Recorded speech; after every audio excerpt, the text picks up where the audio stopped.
안녕하세요. 저는 31살이며 얘랑은 33살입니다.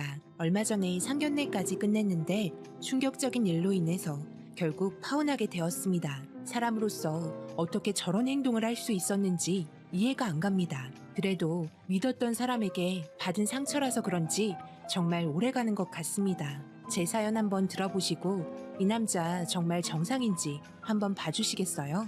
서로 알고 지낸 지 2년 정도 되었을 때 상견례를 했었죠. 서로 마음도 잘 맞고 가치관도 같아서 모든 게 정말 좋았습니다.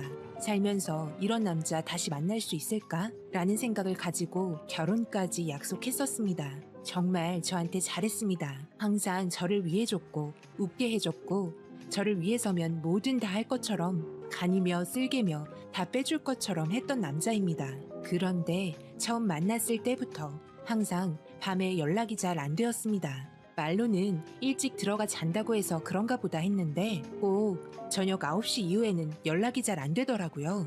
그렇다고 1박 2일 여행 가면 꼭 그런 것도 아니었습니다. 말로는 잠을 참고 있는 거라며 저에게 말했었습니다. 제가 이런 부분을 너무 의심하게 되면 한도 끝도 없을 것 같아서 그냥 대수롭지 않게 생각하게 되었죠. 거의 매일 왜 저녁 9시 정도가 지나면 연락이 잘 안 되는 거야? 일찍 잘 때도 있다고 하지만 늦게 잘 때도 있는 거 아니야? 내가 저녁잠이 많아서 늦게까지 뭘 할 수가 없어. 집에 와서 씻고 부모님과 저녁 먹고 들어오면 졸린 걸 어떡해. 어쩔 수 없지. 나도 저녁에 뭐 좀 하고 싶어도 너무 졸려서 아무것도 할 수가 없네. 하면서 말하는 이 남자를 믿을 수밖에 없는 상황이었죠. 그렇다고 진짜 집에 있는지 없는지 저녁 늦게 찾아가 볼 수도 없어서 그냥 그러려니 했습니다. 집에 가면 졸려 죽겠다는데 제가 뭔 할 말이 있겠습니까? 그렇게 알고 지낸 지 2년이 되었던 거죠. 그리고 상견례 끝나고 어머님이 저녁 한 끼 하자고 해서 집으로 초대를 해주셔서 2년 만에 처음으로 이 남자 집에 갔습니다.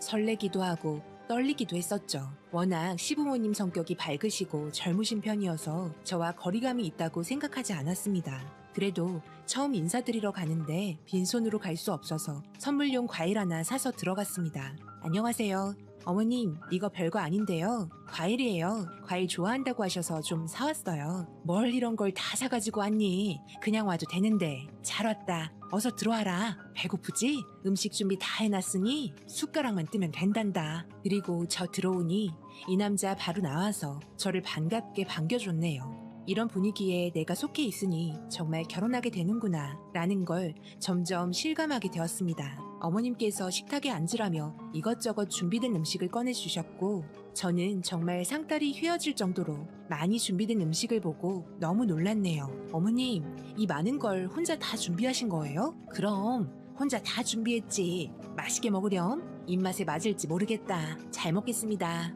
하면서 이것저것 맛있게 차려진 음식 배가 터지도록 먹었습니다. 얘랑도 옆에서 이런저런 이야기하면서 같이 먹었죠. 이런 결혼 생활이라면 정말 즐거울 것 같고 행복할 것 같았습니다. 아쉽게도 아버님께서는 교대 근무하셔서 뵐 수 없어서 좀 아쉬웠었죠. 그렇게 저녁을 먹고 과일을 먹고 거실에서 이런저런 이야기하면서 서로 궁금해했던 점을 말하면서 알아가던 중 제가 한마디 툭 던진 말에 분위기가 이상해졌네요. 그런데요, 어머님, 궁금한 게 있는데요. 서준 씨는 원래 어렸을 때부터 초저녁잠이 많았어요? 저녁 9시만 되면 전화도 카톡도 못 돼서 좀 답답하긴 해요. 응? 그게 뭔 소리니? 서준이가 저녁잠이 많다고? 네가 잠이 많았니? 아, 엄마, 나 잠이 어렸을 때부터 잠이 많았잖아. 알면서 모른 척하고 그래. 뭐라고? 알면서 모른 척한다고? 하면서 제 얼굴 한번 쓱 보더니 그렇지. 네가 저녁잠이 좀 많은 편이지? 어머님, 서준 씨 저녁에 잠 안 자요? 저한테 저녁잠이 많아서 저녁 9시 이후로 연락을 잘 못 받는다고 그랬는데 하면서 어영부영 넘어가려고 하는 느낌이 들어 뭔가 좀 이상해서 다시 물어봤지만 대충 둘러대길래 의심이 되기 시작했죠. 이 이후로 서로 말수가 줄어들고 집안의 공기도 이상해졌네요. 저는 갑자기 변해버린 분위기가 적응이 안 돼 전환 좀 시키려고 화장실 잠시 다녀온다고 했습니다. 그리고 화장실에서 이런저런 생각을 하게 되었죠. 서로 말도 안 맞는 것 같고 내가 모르는 무언가가 있나? 생각하며 볼일을 끝내고 나오려고 하는데 어머님과 얘랑이 둘이서 무슨 대화를 하고 있었습니다. 워낙 속닥거려서 잘 듣지 못했습니다. 그리고 제가 나오자마자 둘이 언제 대화했냐는 듯이 갈라져서는 딴짓을 하고 있는 겁니다. 저한테 뭘 숨기고 있는 것 같은 느낌이 들어 기분이 점점 안 좋아지기 시작했죠. 그렇게 화장실에서 나오니 얘랑이 분위기 변화를 주려고 하는지 저한테 자기 방을 보여주겠다는 겁니다. 그래서 저도 궁금하기도 해서 알았다고 했죠. 그리고 어머님은 피곤하다며 잠시 쉬러 가신다며 방으로 들어가셨네요. 그렇게 얘랑 방에 들어왔고 이리저리 고개를 돌리면서 방 구경을 하고 있었습니다. 그러면서 아까 이야기했던 말을 꺼내기 시작했습니다. 지금 나한테 뭐 숨기는 거 있지? 둘이 말이 틀린 것 같은데 분위기도 이상해지고 뭔데 그래? 나한테 솔직히 말해봐. 뭘 숨긴다고 그래? 그냥 우리 엄마가 장난 좀 친 거야. 나 골탕 먹이려고. 그러니 별로 신경 쓰지 마. 내가 바보도 아니고 그런 거 하나 눈치 못 챌까봐 그러는 거야? 이래봬도 나 눈치 백단이야. 그런 것쯤 나도 안다고. 거짓말하는 거 좋지 않아? 솔직하게 말해. 진짜 아니라니까. 우리 엄마가 너무 연기를 잘해서 정말 속았네.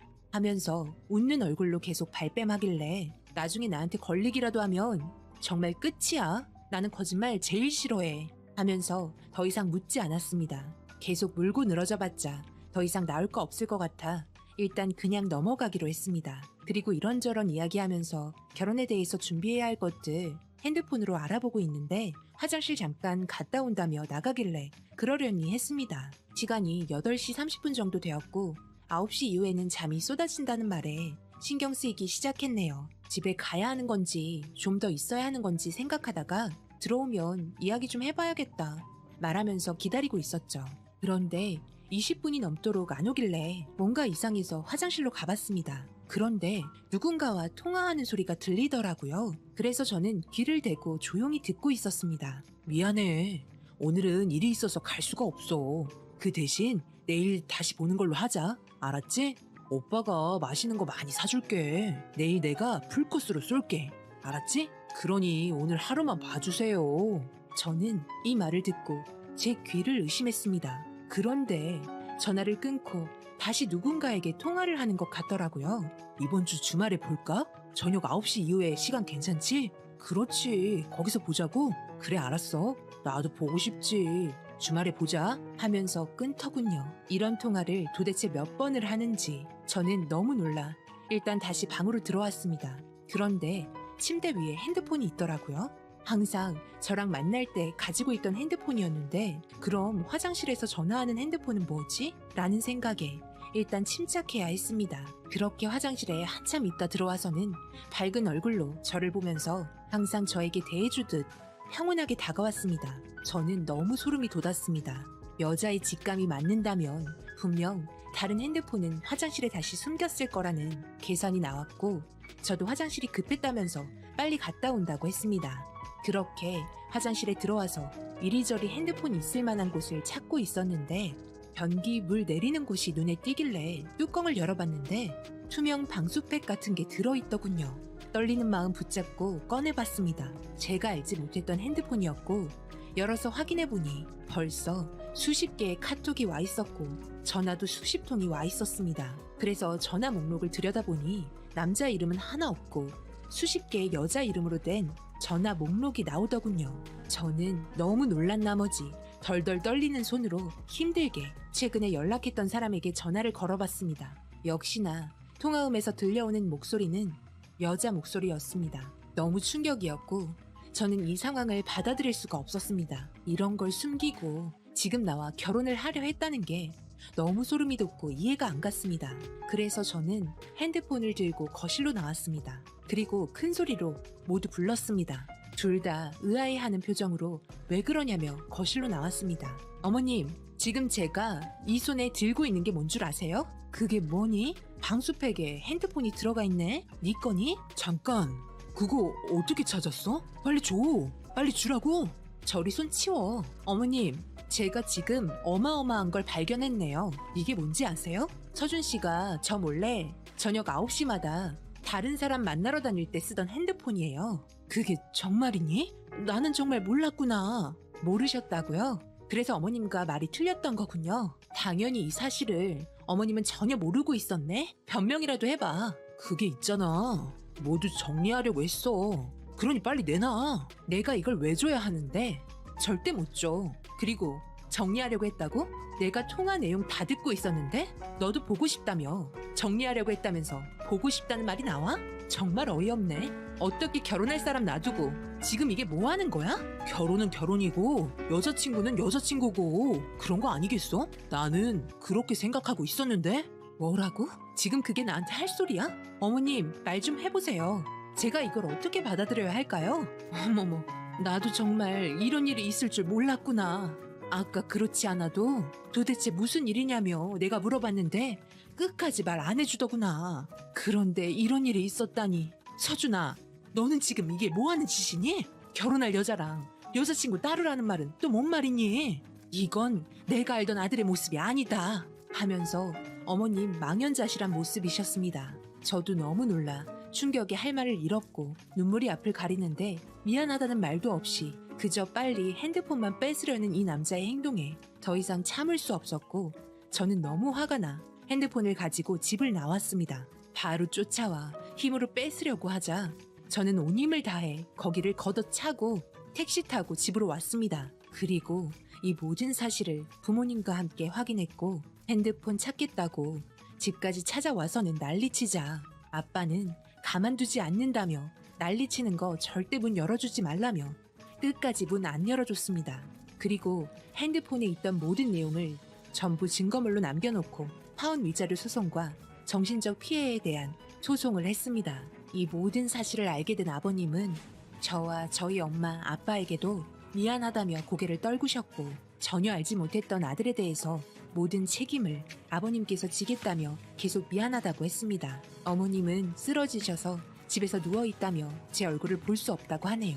이런 상황에서도 이 남자는 아무 잘못도 없는 것처럼 저에게 엄청나게 화를 냈고 아버님은 핸드폰을 복구할 수 없을 정도로 부셔버렸습니다. 그리곤 자기 아들 끌고 갔네요. 살면서 이런 일이 있을 거라곤 정말 생각 못했고 이런 이중적인 남자였는지 정말 몰랐습니다. 어떻게 저를 속이고 이런 행동을 했는지 아직도 이해가 되질 않습니다. 결혼할 여자와 데이트할 여자가 따로 있다는 말에 더욱더 충격이었네요. 모든 남자분들이 이런 건 아니겠지만 앞으로 어떤 남자를 만나고 믿어야 할지 모르겠습니다. 인연을 만났는데도 전혀 알 수가 없었네요. 이중적인 생활이 결혼 생활에까지 이어지지 않아서 지금 멈춰서 정말 다행이라고 생각합니다. 언젠간 저에게도 좋은 날이 오겠죠. 제 사연 읽어주셔서 감사합니다.